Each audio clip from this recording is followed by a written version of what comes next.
I think it's important to stay obsessed in your mental world, like how we used to be when we were younger. When I was younger, even back at 18, I remember my mental world was a little bit more about, I'm going to wake up, I'm going to do this today because a year from now I need to hit this, I need to hit that. And as we get older, I guess, life piles on more stuff, and well, it just becomes harder to continue with that mindset.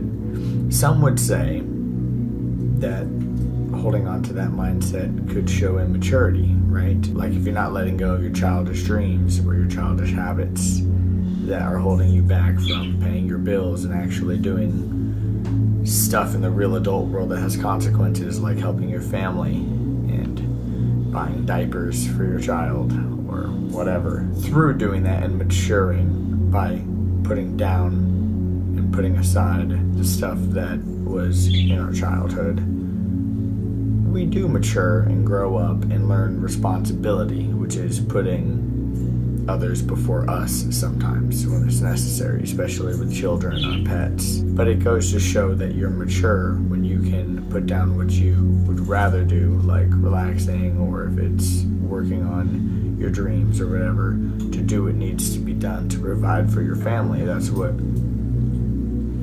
a responsible person would do. Like back in the day, we had to do that when we all lived in the wild.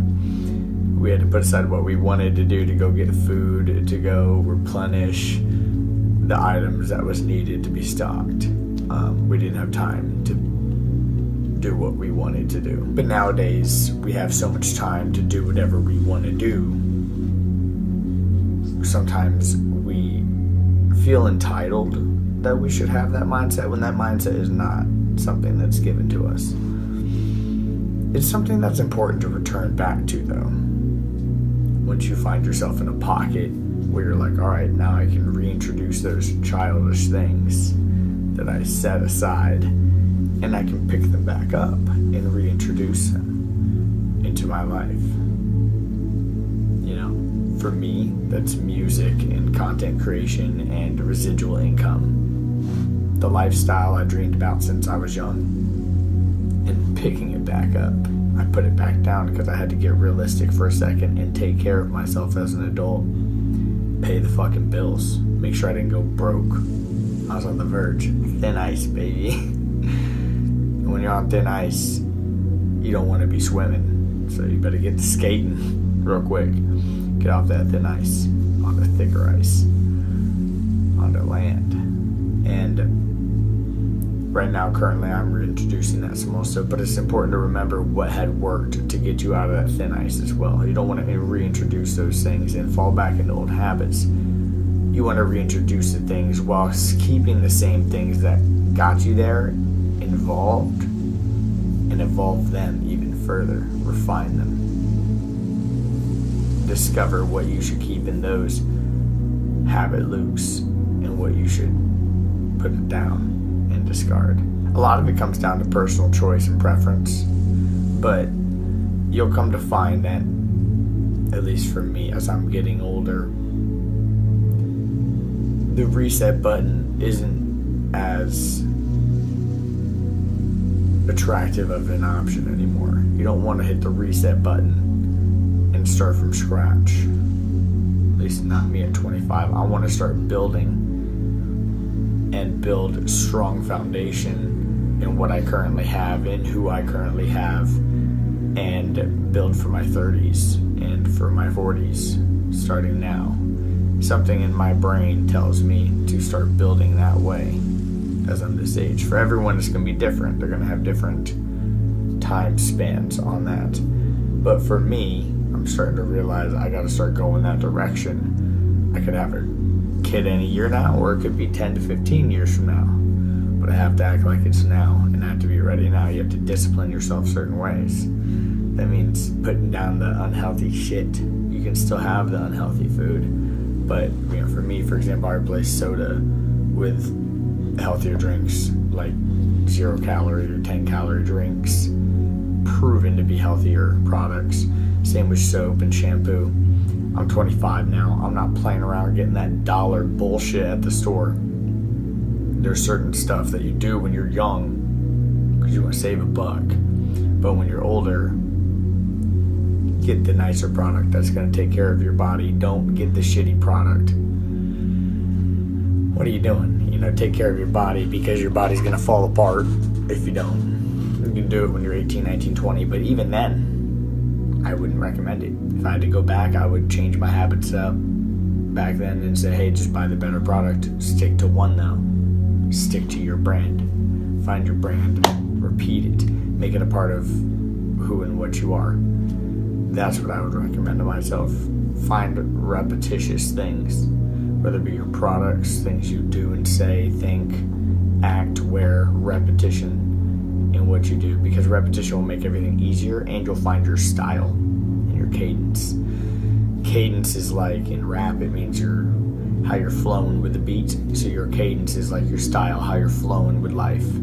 So that can be what you wear, what you say, what you think, how you act, who you hang around, what you do. Like I'm shooting these videos, I'm bringing back that cadence into my life, that habit loop back into my life, because it was a good habit loop. I was naturally good at it.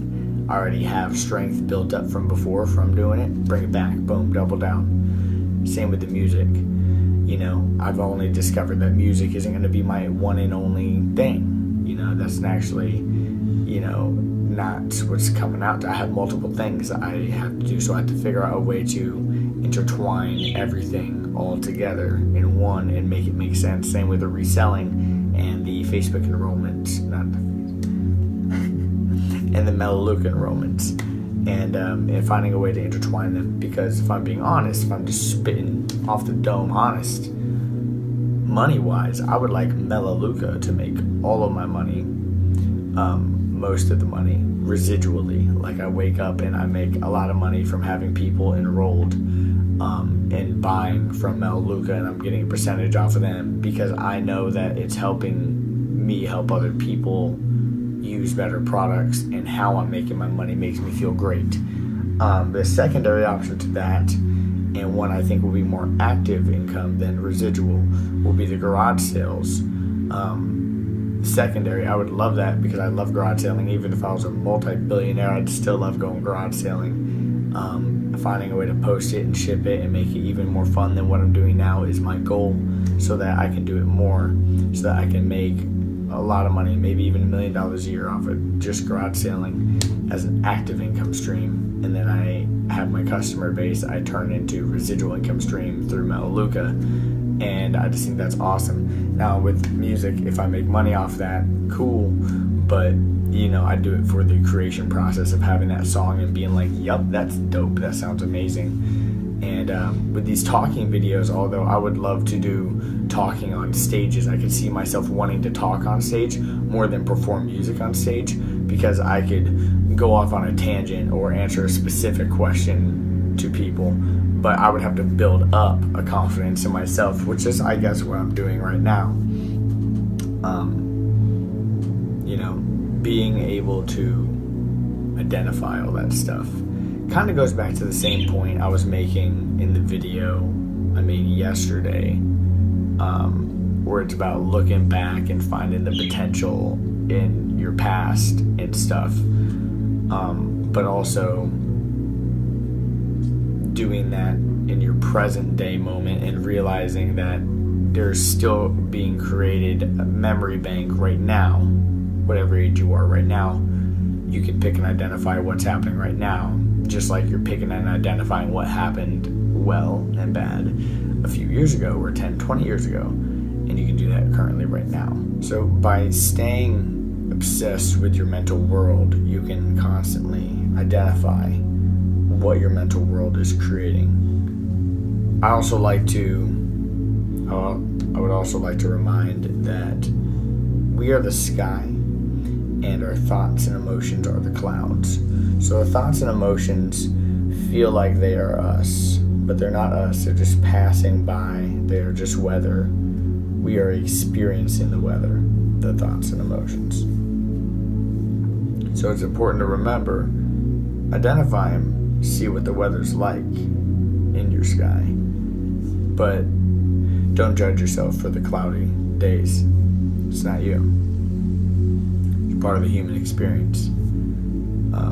Just like we are not our sins, we just experience our sins, or we chose to lean into that sinful thought or sinful action. You leaned into it. Doesn't mean that you are it. You just did that, and it's forgivable, meaning it can be detached from you because it's not you. Even my hand. If I cut off my hand, I'm not my hand, so I'm still me. Like I got 2 injured fingers. They don't move quite the same. See? But that's not me. I'm still me. It doesn't affect me at all. It's just my fingers. It's my human body. Same with your experiences, your thoughts, and your emotions. You have to remember they're there, they're real, and they're powerful, but they're not the final result of you. And so when you become obsessed with your mental frame, how it has worked in the past, all throughout how it's working now, identify it.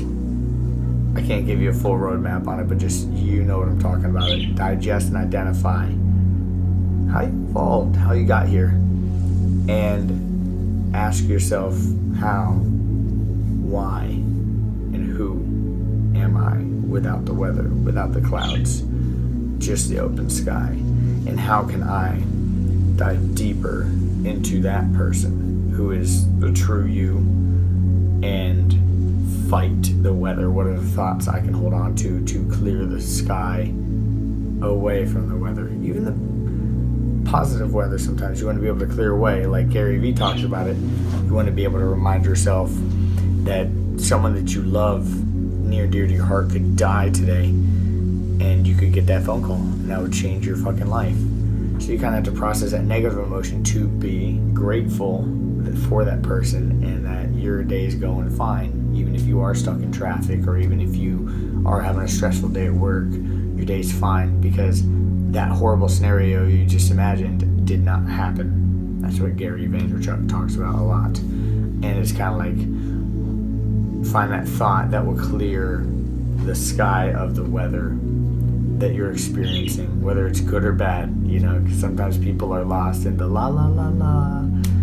You need to wake up and smell roses. Imagine if your family member died today. You need to wake up and realize, stop fucking la la lying and be grateful and get to work, because that person that you just got upset about them passing away, they need you.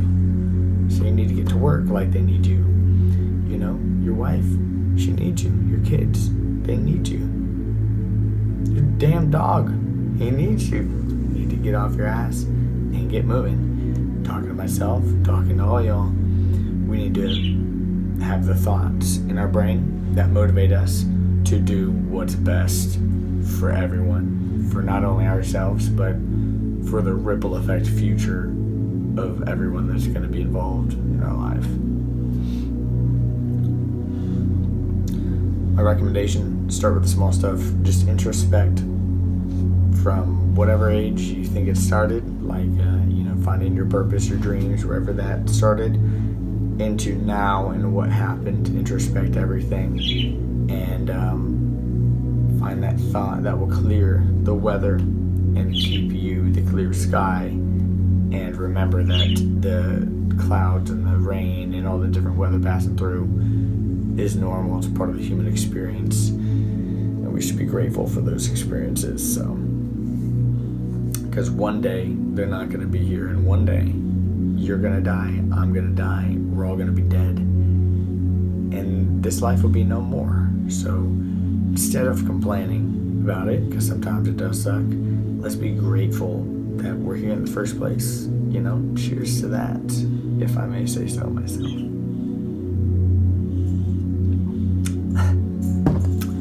So me and my peace sign fingers, we're out of here. If you're not subscribed to the channel already, make sure you hit the subscribe button, like the video, share it with someone that needs it, and toodaloo, I'm out.